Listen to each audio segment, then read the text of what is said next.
everyone, I'm Bhavna Sahani, the founder of Futurismo Academy, and I'm back with a new video for class 10th geography in which we are doing resources and development part 2. अभी तक जिसने part 1 नहीं देखा, you can check it out. The link is in the description box. So let's get started with this part.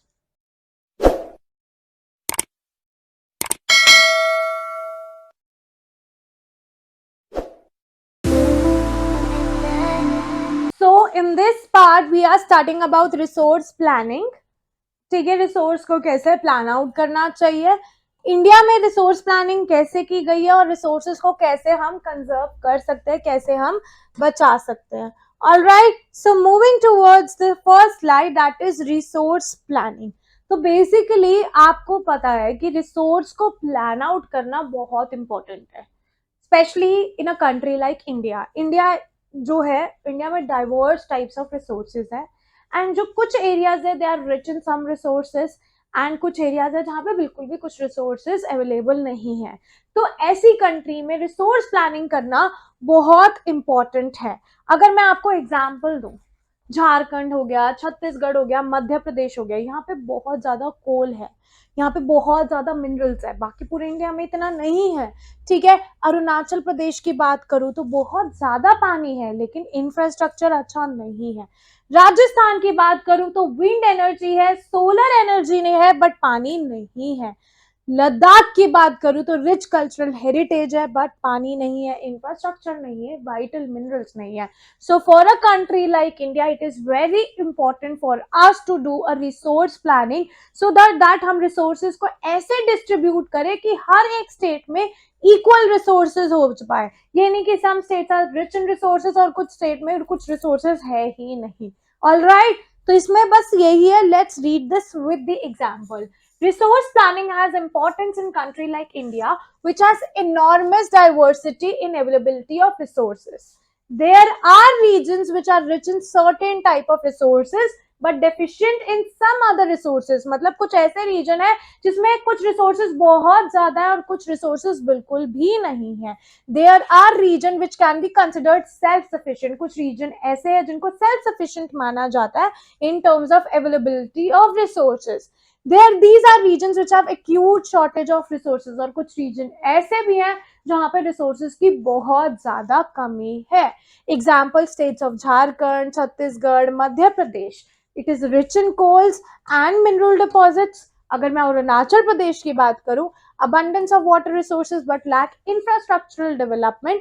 Rajasthan की बात करूं, well known for solar and wind energy but lacks in water resources. Ladakh की बात करूं तो rich cultural heritage but deficient in water resources, infrastructure and vital minerals.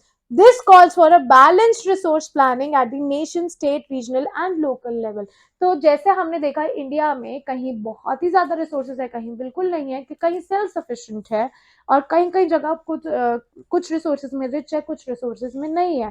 तो इस वजह से हमें नेशनल लेवल पे, स्टेट लेवल पे, रीजनल लेवल पे, लोकल लेवल पे रिसोर्सेज को इक्वली डिस्ट्रीब्यूट करना चाहिए. हमें ऐसे रिसोर्स प्लानिंग करनी चाहिए कि हर जगह रिसोर्सेज इक्वली रहे. Alright, then moving towards the next, resource planning in India. India में कैसे रिसोर्स प्लानिंग की गई है? इंडिया में सबसे पहले आइडेंटिफाई किया गया है कि कहाँ पे कितनी रिसोर्सेज अवेलेबल है, कौन सी कंट्री में कौन सी स्टेट में कौन सी रिसोर्सेज है, कौन सी स्टेट में कौन सी रिसोर्सेज नहीं है. पूरी इन्वेंट्री प्रिपेयर करी गई है. फिर प्रॉपर एक प्लानिंग करी गई है, प्लानिंग स्ट्रक्चर बनाया गया है, एप्रोप्रिएट टेक्नोलॉजी को लाने का, एप्रोप्रिएट इंस्टीट्यूशन सेटअप करने का, कि वो प्लान कर सके कि कहाँ पे कौन सी रिसोर्सेज कैसे लाई जाए. ऑलराइट, और फिर उन्होंने रियल प्लान्स को, मतलब अपने प्लान चीज को रियलिटी से कंपेयर करा हुआ है. Right? So resource planning is a complex process which involves identification and inventory of resources. Identification and inventory of resources across the regions of the country. This involves surveying, mapping and qualitative and quantitative estimation and measurement of resources. Basically survey करना कि कहाँ पे कौन से resources available है, कैसी quality है उसकी, क्या क्वांटिटी है उसकी. ऑलराइट, फिर इवॉल्विंग अ प्लानिंग स्ट्रक्चर. एक प्लान बनाने के लिए अप्रोप्रिएट टेक्नोलॉजी चाहिए, स्किल्स चाहिए, इंस्टीट्यूशन चाहिए है to set up for implementing resource development plans. Then matching the plans, matching the resource development plans with overall national development plan. तो जो रिसोर्स डेवलपमेंट प्लान्स बनाए गए हैं उसको नेशनल डेवलपमेंट प्लान से मैच करना चाहिए कि क्या हम सही रास्ते जा रहे हैं या नहीं जा रहे हैं. All right, so I hope resource planning in India भी आपको समझ आया. नेक्स्ट टॉपिक आता है कि हम रिसोर्सेज को कैसे कंजर्व कर सकते हैं, कैसे बचा सकते हैं, कैसे सेव कर सकते हैं. As you all know that हम कहीं ना कहीं स्कैरसिटी फेस करते हैं और आने वाले टाइम पे बहुत सारे रिसोर्सेज है जो हमें फ्यूचर में नहीं मिलेंगे, हमारी फ्यूचर जनरेशन को नहीं मिलेंगे. Right, so resources are vital for developmental activity.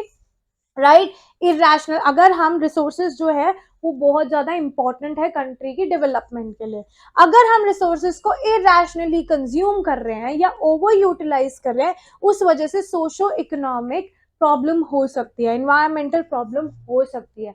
तो इन प्रॉब्लम्स को ओवरकम करने के लिए रिसोर्सेज को कंजर्व करके रखना बहुत ज्यादा जरूरी है. तो गांधी जी ने कहा था जो रिसोर्सेज है वो लोगों की नीड के लिए, लोगों के लालच के लिए नहीं है.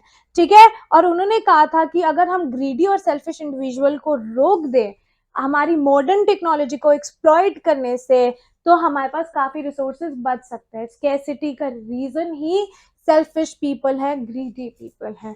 All right, so resources are vital for the developmental activity.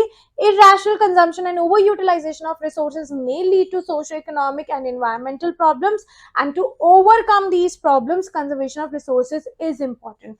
Gandhiji was very apt in voicing his concern about the resource conservation by saying there is enough for everybody's needs, but not for anybody's greed.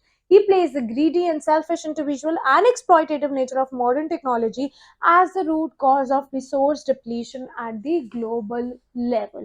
All right, so I hope आप लोगों को यहाँ तक समझ आया हो. अगर कोई डाउट है, you can comment in the comment box so that I can clear your doubt. And for notes, online and offline classes, and the important question answers, you can reach us out on Instagram, Facebook, Telegram. The link is in the description box. Moreover, you can contact us on the number given below in the video. So I will be meeting you guys super soon in my next video. Bye bye everyone.